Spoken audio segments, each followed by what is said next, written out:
The tariff slowdown has begun. Bookings of container shipments from China to the U.S. are down nearly 50%. Chinese goods are pushing product prices higher and forcing many U.S. importers to halt shipment. Imagine a massive port on the edge of a vast ocean, once a hive of activity, echoing with the clang of cranes, the roar of trucks, and the hum of international trade. Today, silence hangs heavy in the air. The cranes stand idle. Warehouses are locked, and workers drift through half-empty shifts. The reason? A staggering 145% tariff on imported goods from China. The goods, because 145% tariff. But at a certain point, I hope we're going to make a deal with China. We're talking to China. The once bustling port of Los Angeles, a key artery in America's economic bloodstream, has begun to resemble a ghost town. Shipments are stalled. Containers remain unopened, and over $14 billion worth of goods are caught in limbo. As a result, consumers are noticing subtle but growing gaps on grocery shelves. What they may not realize is the deeper crisis silently unfolding beneath the surface, one that touches every corner of the supply chain. Who is paying the real cost of this disruption? What is the true toll on retail, logistics, and industry? Let's explore this complex dilemma together. Ports are typically teeming with life. Ships docking, cranes lifting, containers flowing in a synchronized dance of commerce. But now, a haunting stillness prevails. Half of the port lies empty, while the other half is cluttered with containers that no one comes to claim. Inside them, American-branded electronics, textiles, furniture, and auto parts, either abandoned by buyers unable to bear the tariff burden or rejected by sellers discouraged by mounting customs hurdles.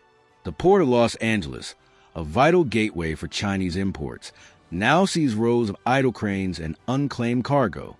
In April alone, more than 80 West Coast-bound sailings were canceled, and further instability is expected in the coming months.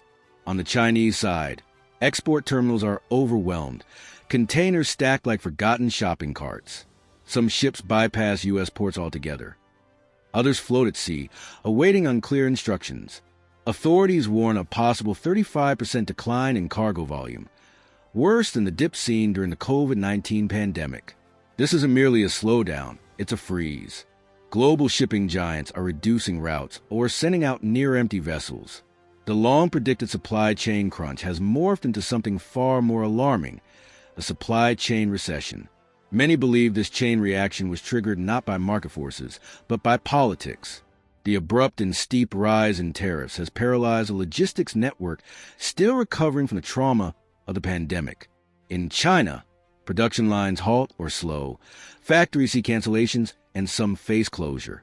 In the U.S., dock workers and truckers sit idle, and customs officers process only a trickle of goods. There is cautious hope that a resolution may be on the horizon, that talks with China may yield relief. But some experts predict a deeper, more prolonged supply crisis by late 2025. This disruption, they say, could take years to mend. Retailers are already feeling the sting. Large department stores and online giants, long dependent on Chinese goods, are struggling to restock. The National Retail Federation projects that imports may drop by nearly 20% in the second half of this year. That means fewer items on the shelves, limited variety, and rising prices. While major retailers may have the resources to weather the storm, small businesses do not. For them, a 145% tariff on low-margin products, like toys or phone accessories, leaves no choice but to raise prices or stop importing altogether. This is not an isolated issue. The entire economic ecosystem, retail, logistics, and manufacturing, is interconnected. A jolt to one sector reverberates through the others. Some companies are seeking alternatives. Vietnam, Thailand, Indonesia, or even reshoring production to the U.S. But shifting manufacturing is no simple task. Vietnam's infrastructure can't yet match China's scale. U.S.-based production is expensive, heavily regulated, and time-consuming to build. And political uncertainty, whether tariffs will stay or go, casts a long shadow. Businesses are caught between Washington and Beijing with no clear path forward. Meanwhile, U.S. economic indicators paint a worrying picture. As of April, GDP contracted by 0.3%, the first negative figure since the pandemic, fueling fears of deeper trouble. If logistics slows, assembly lines will suffer. Shortages of parts could stall automotive and tech manufacturing, leading to job losses and inflation. Already, the trucking and rail sectors are seeing declines in shipment volumes and working hours. Prolonged disruption could trigger mass layoffs, particularly in retail and logistics, ripples from a single policy change that could freeze entire sectors of the economy. The political debate is equally divided. Some insist that tough tariffs are necessary to protect U.S. manufacturing. Others argue that the real threat comes from within, a self-inflicted wound that is crippling America's supply chain and raising costs for its own citizens. While the government may collect more tariff revenue, billions of dollars in unsold, rotting, or warehouse cargo do little to benefit the economy. Data from the Congressional Research Service estimates that around $14 billion worth of Chinese goods in 2024 to 2025 were canceled, stuck in customs, or rerouted to other markets. A small slice of overall trade, perhaps, but with enormous financial and strategic consequences. In the past, China accounted for $500 billion in annual exports to the U.S., roughly $1.4 billion per day.